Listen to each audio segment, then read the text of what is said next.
Hey guys, it's Ivy, and I'm back with another speed paint. This is a commission for Sly of her character Naveen. She's a goblin succubus who loves shiny things, dice, and dragons. As usual, this will be sort of half talking about the process and half just a life update, me talking. Hope you guys are cool with this format. I don't know, it's the easiest way for me to fill like 15 minutes or whatever, however long these end up being. First step is of course doing the sketch. This is just loose, but I am gonna kind of use it for line art so it can't be too messy. I try not to have any like big blocks of like messy sketch or anything like that. That kind of gets cleaned up. I set that layer to overlay, and then underneath it I do kind of base colors, and I add a little bit of values and shading already, just so I kind of have a rough idea. Super simple stuff right now. I even change up the background colors kind of in a couple different ways. I like to change like the canvas color as well as putting like an additional background color manually on top of it.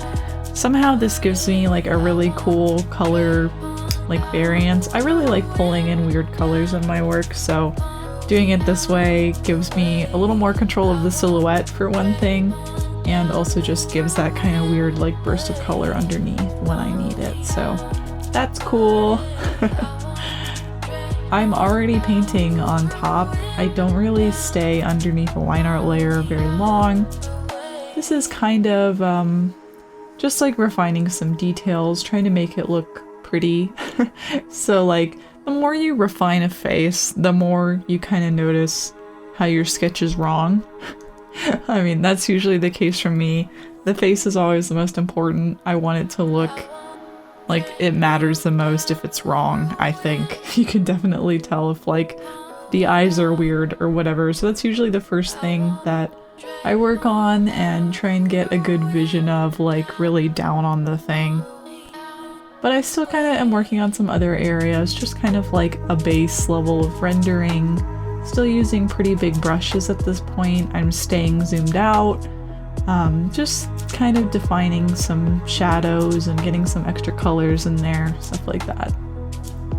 And then I'm also being sure to use kind of different kinds of brushes.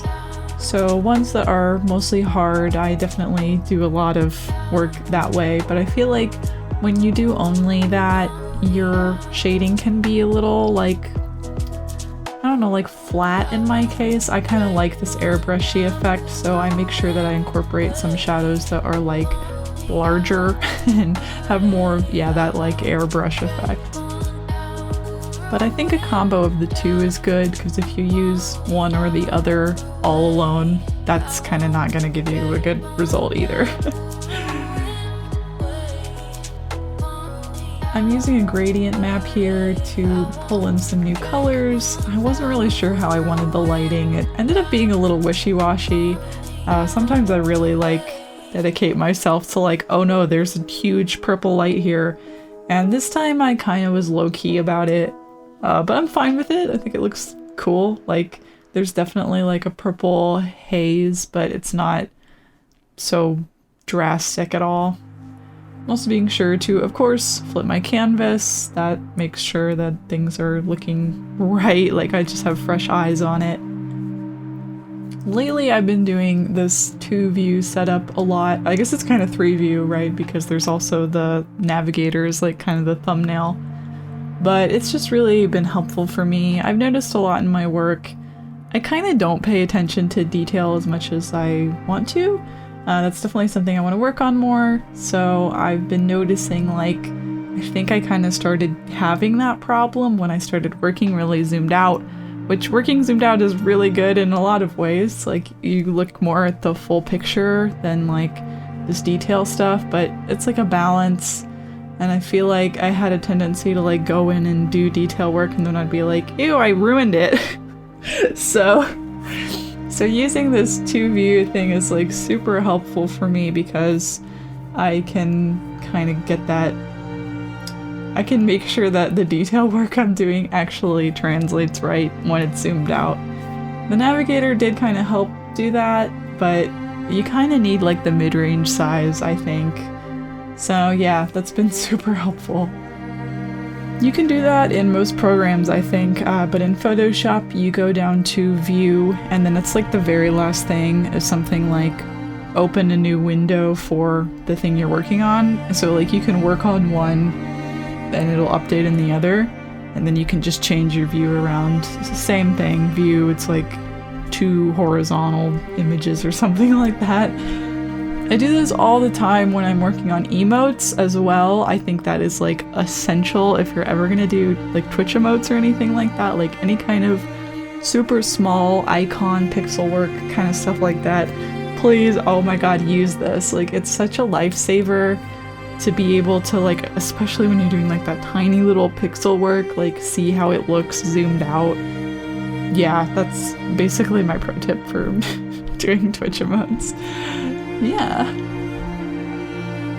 I think I used a couple different references for this girl's face, but it's always a little bit weird with fantasy skin tone. I like it, but I have a really hard time striking the balance between like saturation and where the tones are and stuff like that.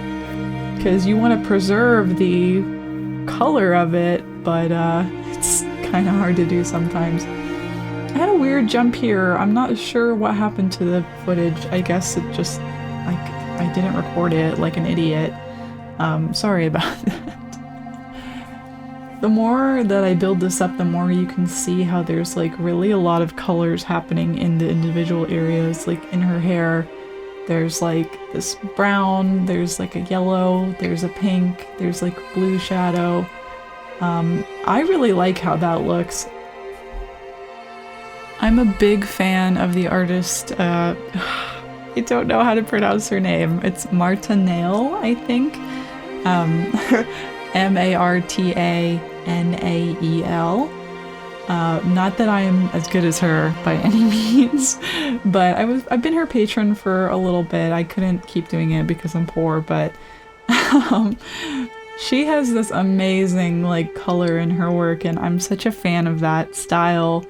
I've really been trying to mess around with my own, you know, interpretation of it. Definitely more toned down than Marta, but still, I just love having that like combo of rainbow colors and stuff. It is so interesting. I'm being really careful about not getting too detail oriented. Like, I want to make sure that the hair has like pieces to it, that it looks soft and flowy, like it's not just a solid chunk, but I don't want it to look too like loose, basically. Like I still want to hold this kind of cartoony space where there's clear chunks established. It kind of is this hybrid between cartoon and realism, and it's kind of easier to do too because you can sort of break apart these flat planes, and I don't know, I just like how it looks. It's got a really cool style to it. From here, I'm pretty much just cleaning up the surrounding clothes and armor and stuff like that. I'm not very good at armor. It's kind of hard to like get a right shine on it, but you know, I'm trying. I think it looks pretty cool. That's pretty much it for the process. I just continue rendering until it all looks pretty clean. And as usual, I run over my camera raw filter and I'm pretty much good to go. And then, as far as life updates, it sure is a crazy time. I feel like I say that every time, because it is still a crazy time. It hasn't stopped. I'm still just kind of chilling out. The holidays have been kind of weird, like, to just be stuck at home. I've been kind of burnt out feeling, which is hard because I still have lots to do, like a lot. And this month was especially weird because in the beginning of the month I did like 2 pieces for a zine that I can't share. So because of that, it kind of feels like I didn't do anything, I think.